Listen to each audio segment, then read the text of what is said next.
নমস্কার, 7 এভিক নিউজ নেটওয়ার্কে আপনাদের স্বাগত। হিন্দু ধর্মাবলম্বীদের অন্যতম তীর্থক্ষেত্র হলো মকর সংক্রান্তিতে গঙ্গাসাগরে পুণ্য স্নান। সব তীর্থে বারবার গিয়ে যে পুণ্য লাভ হয়, এই তীর্থে মাত্র একবারেই সেই পুণ্য লাভ হয়। আর সে কারণেই বছরের পর বছর ধরে এই উৎসবে লক্ষ লক্ষ পুণ্যার্থীর সমাগম হয় বাংলার এই সাগর সঙ্গমে। আর সাগর মেলার জনসমুদ্রে যাতে কোনো দুর্ঘটনা না ঘটে তা নিশ্চিত করতে রাজ্য সরকারের তরফে নিরাপত্তা ব্যবস্থা নিশ্চিত রাখবার পাশাপাশি পুণ্যার্থীদের স্বাস্থ্য পরিষেবার দিকেও বিশেষভাবে নজর দেওয়া হয়। অসুস্থ পুণ্যার্থীদের প্রাথমিক চিকিৎসার জন্য মেডিকেল ক্যাম্পে উপযুক্ত ব্যবস্থার পাশাপাশি গুরুতর অসুস্থদের অ্যাম্বুলেন্সের মাধ্যমে হাসপাতালে পাঠানোর ব্যবস্থা করা হয়।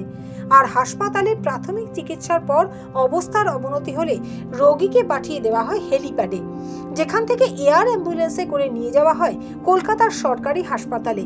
এবছর গঙ্গাসাগরে যা নতুন সংযোজন। আমাদের প্রতিনিধি শ্যামল পাল সরাসরি গঙ্গাসাগরের হেলিপ্যাড চত্বরে উপস্থিত হয়ে কথা বলেছেন হেলিপ্যাড ইনচার্জ সমীর জানার সাথে। সবিস্তারে তিনি কি জানালেন শুনুন। আর কি কি ব্যবস্থা এই বছরে নেওয়া হয়েছে? এবছরের ব্যবস্থা প্রতি বছরের নেই, যা হয় একই নেওয়া হয়েছে। তবে এক্সট্রা বলতে আপনাদের 6 নম্বর রাস্তা একটা ইনক্লুড করা হয়েছে। যেহেতু 2-3 বিচ একেবারে খারাপ, সেই জন্য 1 এ এবং 6 নম্বর এটাকে জোর দেওয়া হয়েছে। যাত্রীদেরকে 1 এবং 6 বেশি করে নামানো হচ্ছে। আচ্ছা, এই যে আমরা ওয়াটার এয়ারপোর্ট বেরিয়ে যাচ্ছে, তাতে কতটা সুবিধা হচ্ছে এই মুহূর্তে? তো সুবিধা তো হবেই, কেননা একটা সিরিয়াস পেশেন্ট খুব অল্প সময়ে কলকাতায় পৌঁছে যাচ্ছে। কলকাতায় আধা ঘন্টা 30 মিনিটের।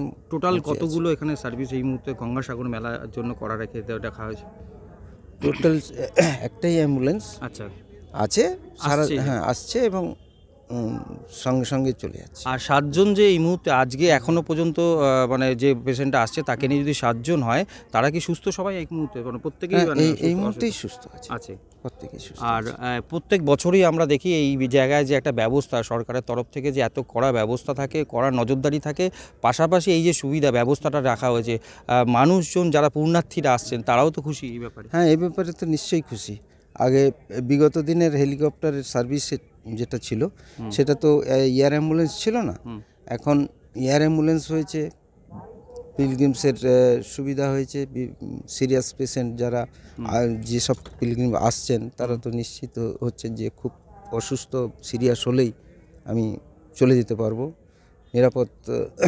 এই যে পুণ্যার্থীরা যারা অসুস্থ হচ্ছে তাদেরকে নিয়ে যাওয়া হচ্ছে, তাদের সঙ্গে কি যাদের পুণ্যার্থীর সঙ্গে কজন করে অ্যালাউ করা হচ্ছে? একজন করে অ্যালাউ করা হবে, পরিবারের একজন। পরিবারে বাদবাকি যে পরিবার যারা থাকছে তাদেরকে বাই রুটে যেতে হবে। ওর ভেতরে ডক্টর ছাড়া কে কে থাকছে?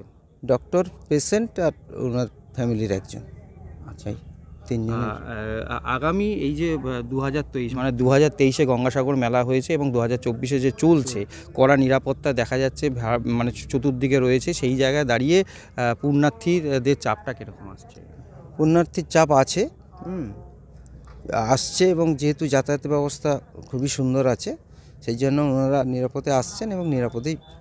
শুনতেই পারলেন যে সমীরবাবু যেটা জানালেন যে সম্পূর্ণভাবে কড়া নিরাপত্তার মাধ্যমে এই পুণ্যার্থীদের যারা অসুস্থ হচ্ছেন তাদেরকে যত দ্রুত সম্ভব হোক কলকাতা স্থানান্তরিত করা হচ্ছে, যাতে চিকিৎসার কোনো রকম গাফিলতি না হয়। এবং যা ব্যবস্থা রয়েছে গতবারের তুলনায় এবারও অনেক কিছু ব্যবস্থা আরও বেশি উন্নত হয়েছে, যেখানে যাতে কোনো পুণ্যার্থী যেন কোনো রকম অসুবিধা না পড়ে সেটাই উনি বললেন।